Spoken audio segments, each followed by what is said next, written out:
Fire brigade চৌমোহনীতে অগ্নি নির্বাপক দপ্তরের উদ্যোগে রক্তদান শিবির। অংশ নিলেন কর্মী ও স্বেচ্ছাসেবীরা।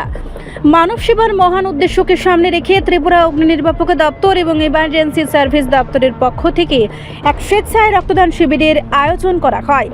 বৃহস্পতিবার আগরতলার ফায়ার ব্রিগেড চৌমোহনী স্থিত দপ্তরের হেডকোয়ার্টার প্রাঙ্গণে এই রক্তদান শিবির অনুষ্ঠিত হয়।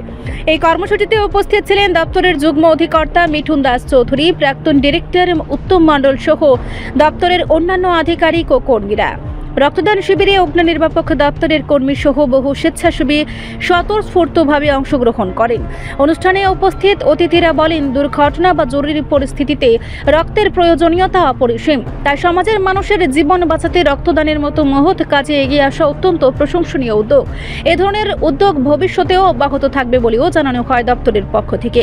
রক্তদান শিবিরকে ঘিরে ফায়ার ব্রিগেড চৌমোহনী এলাকায় এক ইতিবাচক ও মানবিক পরিবেশের সৃষ্টি হয়। অনেকেই স্বেচ্ছায় রক্তদান করে মানব সেবায় নিজেদের শামিল করেন।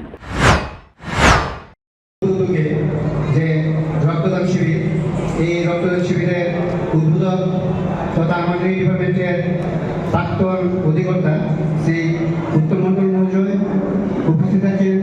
জিবি ব্লাড ব্যাংক থেকে আগত ডাক্তার মহোদয় আছেন, আমাদের মেনটেন্যান্স সুপারিনটেন্ডেন্ট শ্রী তপন কুমার রায় মহোদয় আছেন, আমাদের ওয়েস্টের ভারপ্রাপ্ত divisional fire officer Shri Mahendra Verma মহোদয় এবং আমাদের অ্যাকাউন্টস অফিসার শ্রী সন্দীপ দাস মহোদয়, মিডিয়ার বন্ধুগণ এবং আমাদের ডিপার্টমেন্টের বিভিন্ন ফায়ার স্টেশন থেকে আগত অফিসার কর্মীবৃন্দ এবং আমাদের ডাইরেক্টর অফ ফায়ার সার্ভিসের এবং ডিএফও অফিসের কর্মীবৃন্দ, আজকে আমাদের মাঝে উদ্বোধক হিসেবে উপস্থিত থাকার কথা ছিল আমাদের secretary sir N T Alam sir. উনি অসুস্থ, তাই উনি আসতে পারেননি। আর আমাদের ম্যাগাজিন ম্যাডামও থাকার কথা ছিল, কিন্তু আজকে বিকালে ক্যাবিনেট আছে, ক্যাবিনেটে আমাদের ডিপার্টমেন্টের রুলসের একটা ব্যাপার আছে। তো এই রুলসটা নিয়ে ম্যাডামকে সিএস স্যার ডেকেছেন, এর জন্য ম্যাডাম থাকতে পারেননি।